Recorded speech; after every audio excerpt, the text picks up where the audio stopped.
طيب, ni nguzo kuswali katika swala, ni nguzo kusimama swala ya faradhi, ama swala ya sunna si nguzo. Waweza kuswali sunna na kukaa hata kama hujafanya, hata kama huna chochote, lakini nisfu al-ajr ukikaa. Sunna waweza kuswali kukaa hata kama huna matatizo yote, lakini faradhi ni wajibu kusimama. طيب, je, inajuzu kuisoma au kusema takbiratul ihram kisha kukaa? Ikiwa mtu hawezi kusimama isipokuwa kwa kiwango cha takbiratul ihram, basi ataleta takbiratul ihram kisha ndio akae. Lakini ikiwa yaweza kusimama kwa kipindi, bimaana yaweza kusimama kama dakika 2-3, asubiri kusimama mpaka ashindwe ndio akae. Na hili ni kosa ambalo mara kadhaa nishaltanabahisha, hasa kwa wazee wetu wanaoswali kwenye viti. Waweza kumkuta mtu yaje kwa miguu kutoka nyumbani mzima, yatembea kisha aje moja kwa moja iwakaa, kisha kando ashakaa. Swala yote uswali kwa kukaa, wakati waweza kusimama kiasi fulani. Kwa kile kiwango ambacho waweza kusimama wasimama, hujaruhusiwa kisheria kukaa.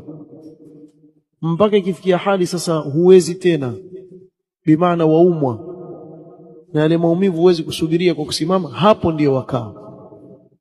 Lakini sio moja kwa moja waingia tu wakaa. Aqal shay takbiratul ihram ipige ukiwa umesimama, hasa ikiwa mtu hawezi kuendelea muda mrefu, basi Allahu akbar akiwa amesimama kisha kae kama hawezi kusimama.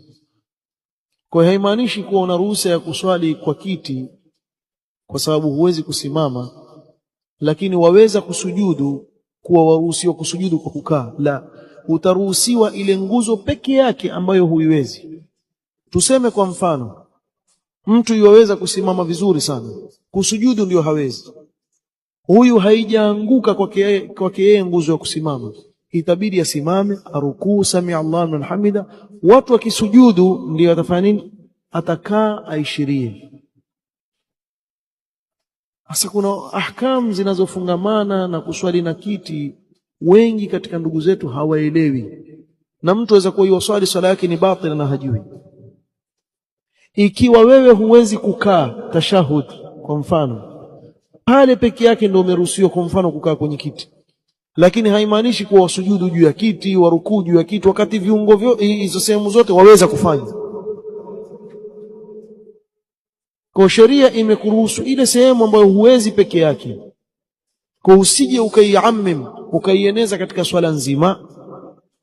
Na ndio utaona baadhi ya ndugu zetu labda pengine amefanywa operation ya goti, hawezi kwenda chini, lakini akisimama yuwaweza mfano kwenda goti lake kugusa chini na kusujudu, hawezi. Hapa itamlazimu asimame, arukuu, sami Allahu liman hamida, i'tidal. Watu wakaenda kwenye sujudu ndio yuwakaa pale, ndio anaruhusiwa peke yake. Si basi siwezi kusujudu ndio swala nzima nitakaa. Makosa, swala yako ni batila, sababu hapa kuna nguzo nyingi hapa waziwacha na waweza kuzifanya. Mmenielewa nafikiri?